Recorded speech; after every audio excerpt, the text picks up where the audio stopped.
Hello मित्रमैत्रिणींनो, आज आपण बनवणार आहोत उत्तप्पे। उत्तप्पे बनवण्यासाठी आपल्याला 2 वाटी तांदूळ, अर्धा वाटी पोहे आणि अर्धा वाटी उडदाची डाळ आणि 1 चमचा मेथी दाणा हे साहित्य आपणास उत्तप्पे बनवण्यासाठी लागणार आहे।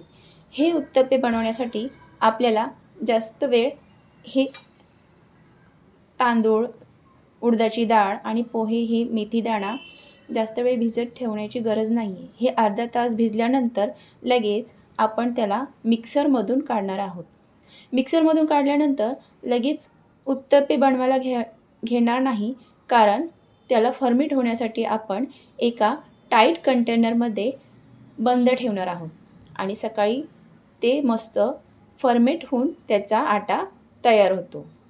त्यामध्ये आपणास सोडा, इनो टाकायची गरज नाही आहे। ते रात्रभर फर्मेंट होऊन सकाळी त्याचा छान असा आटा तयार होतो। तर आपण ती प्रोसेस चला सुरू करूया। आपण अर्धा वाटी उडदाची डाळ, अर्धा वाटी पोहे, 1 वाटी तांदूळ,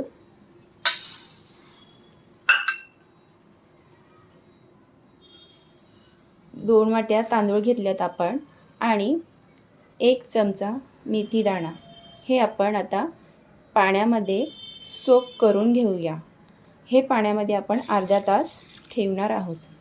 त्याआधी आपण हे चांगले धुवून घेणार आणि त्यानंतर हे आपण मिक्सरमध्ये अर्धा तासानंतर काढून त्याला रात्रभर फर्मेंट होण्यासाठी सोडून देणार आहोत आणि त्याची पुढची प्रोसेस मी तुम्हाला पुढच्या व्हिडिओमध्ये दाखवणार।